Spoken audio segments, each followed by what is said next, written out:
குரு பிரம்மா குரு விஷ்ணு குரு தேவோ மகேஸ்வரக குரு சாட்சாத் பரபிரம்மா தஸ்மை ஸ்ரீ குருவே நமக.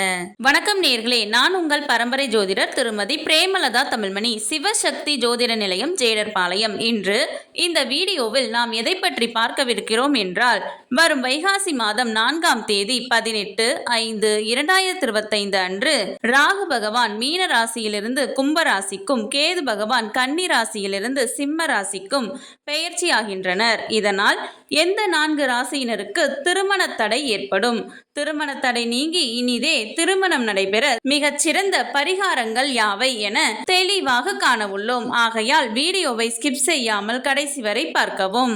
உங்கள் மகன் அல்லது மகளுக்கு வரன் தேடுகிறீர்களா? அவர்கள் இந்த 4 ராசிக்காரர்களுள் ஒருவரா?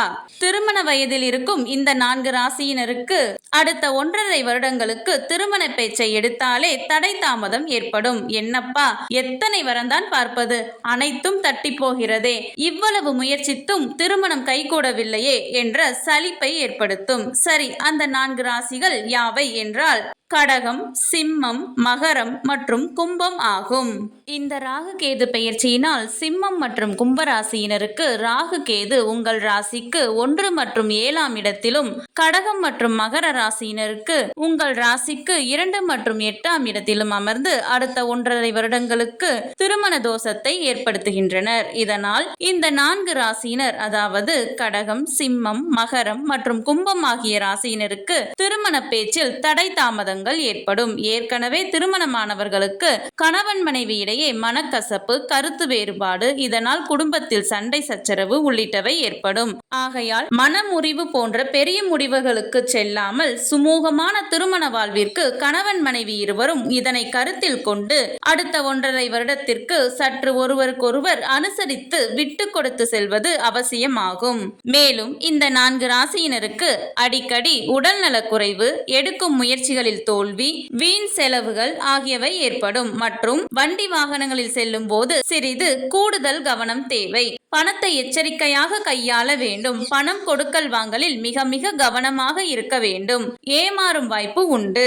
கூட்டு தொழிலில் கூட்டாளிகளிடம் விழிப்புடன் இருக்க வேண்டும். தெரியாதவர்களுடன் சேர்ந்து கூட்டு தொழில் ஆரம்பிக்க வேண்டாம். நல்ல நம்பிக்கையானவர்களுடன் மட்டுமே கூட்டு தொழில் செய்யவும். கூட்டு தொழிலை விட சுய தொழிலே சிறப்பு.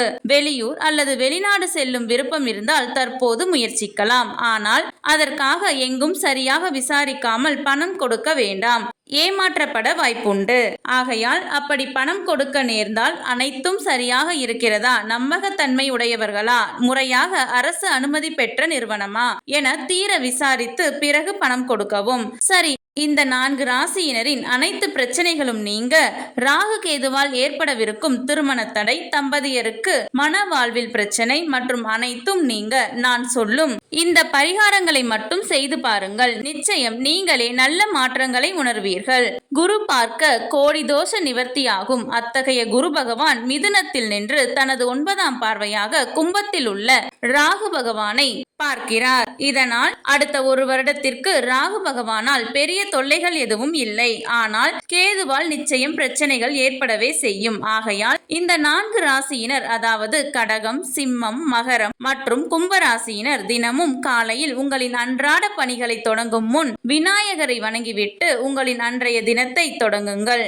ஞாயிற்றுக்கிழமை தோறும் யமகண்ட நேரத்தில் விநாயகருக்கு தர்ப்பை புல் அல்லது அருகம்புல் மாலை சாற்றி எலுமிச்சம்பழ தொன்னையில் 2 திரியிட்டு நெய் அல்லது நல்லெண்ணெய் ஊற்றி விளக்கேற்றி வழிபட்டு வந்தால் அனைத்தும் சுபமே.